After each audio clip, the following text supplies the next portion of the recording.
The minutes of Britain's mandate are ticking to an end, but the nations are still deliberating over the future of the Holy Land.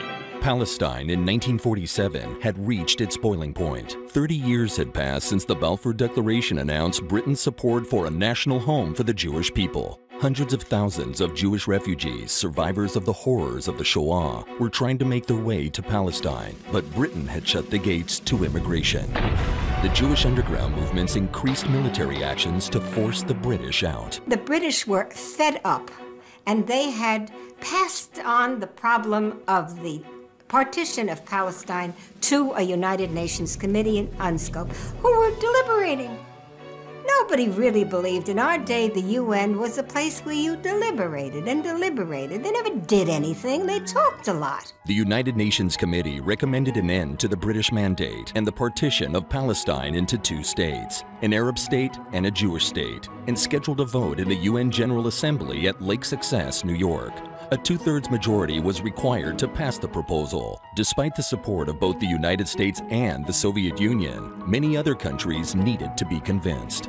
You spoke to the Belgian, and you spoke to the Swede, and you spoke to the Brazilian, preaching, explaining why all the time. The refugees and the displaced people, they call them displaced person in Europe.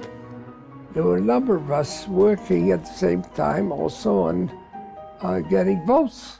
A preliminary vote showed the Jewish Agency delegation coming up short. The diplomatic team focused their efforts on three countries that were still undecided: Liberia, Haiti, and the Philippines. יום אחד אנחנו מקבלים צלצול מהמטה של ההגנה בפריז. הייתה הוראה לחפש בלונדון איזה גוי, והאיש הזה דיבר עם נשיא הפיליפינים, שהבטיח לו להצביע בעד, והנה מתברר שהשגריר שלהם בלייק סקסס, הוא לא קיבל הוראה. מצאנו אותו, זה היה כבר מאוחר בלילה. התחלנו להסביר לו שהנשיא לא עמד בדיבורו, והיה שקט, אז התחלנו לשאול מה קרה. אז הוא אומר, תשמע, אני חושב, I'm thinking. מה אתה חושב עכשיו ב3 בבוקר? הוא אומר, אני חושב איזה שעה עכשיו בפיליפינים.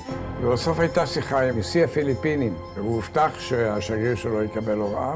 It was touch and go all the time till you got everything lined up. Haiti, of all countries, was the last country coming to vote. We sent down to Haiti a Protestant minister by the name of Sheldon, who was also believed that the Jews should have a homeland. They went down for 2 or 3 days, and on Wednesday before Thanksgiving, they came back and they said, Haiti will vote with us. Some people promised and voted against. Some people were pursued by us till the last minute and voted for. Diplomacy continued up until the vote itself was held. And there was a South American country, I don't want to tell you which, so our head of the Latin group, an Argentinian Jew who was in the Mishlachat, he went to the men's room and he recognized the men's shoes under the door. And he knocked and he said, you promised to vote, they are voting now. I'm here to bring you to the voting. And he voted.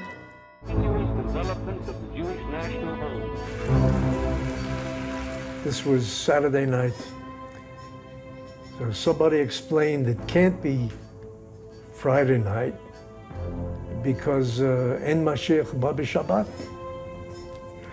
Of course, we huddled around the radio, which was only a battery radio, and kept conking out.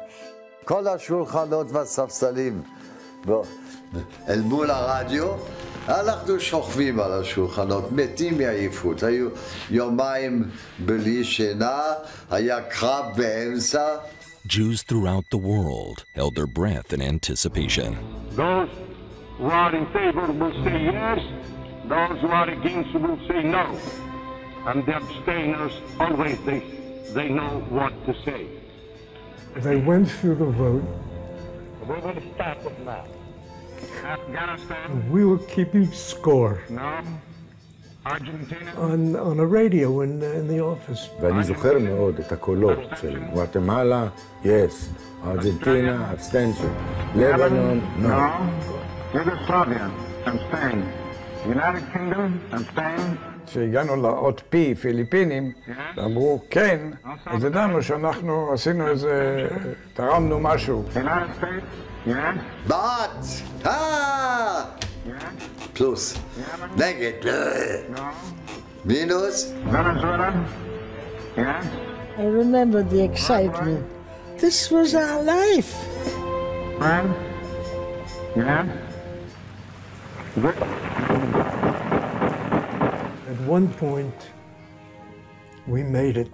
The resolution of the DAP Committee for Palestine was adopted by 33 votes, 13 against, 10 abstentions. After the vote, people were crying. People were embracing.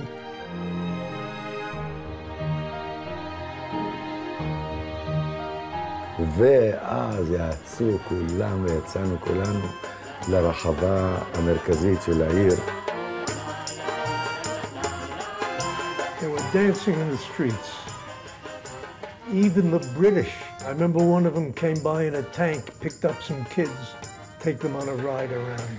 The British soldier on guard was relieved. He knew, thank God, there's going to be an end to all this.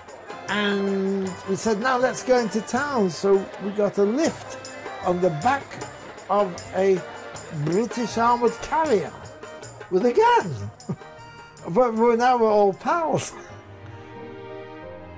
We sat in the car, Charette, my husband, and myself, from Lake Success to Manhattan, and nobody said a word.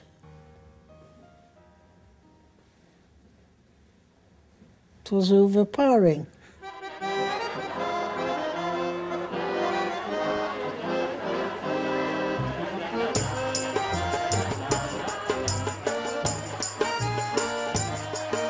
Everybody was streaming towards the Jewish agency, the government in waiting of the state to be, headed by David Ben-Gurion.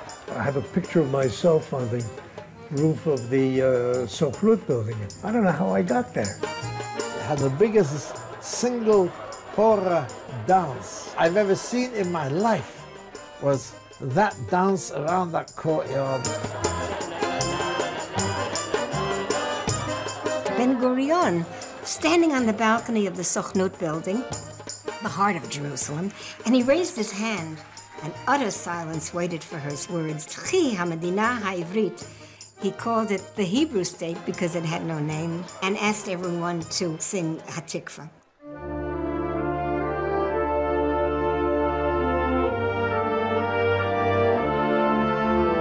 Whereas for these 20 centuries, we Jews were always the object of history. That is, an object where others made the decisions for us. As of that date onwards, we suddenly become again the subject of history, where we make the decisions for ourselves. ההרגשה הייתה, מעכשיו מתחיל עולם חדש. עולם שאין בו מגבלות, אין בו בעיות, טוב לכולם. There you were sitting, and there your country was forming itself as a country. I remember the moment. Something is now about to happen. The dream of 2,000 years, maybe. I mean, that's when we started imagining what might be.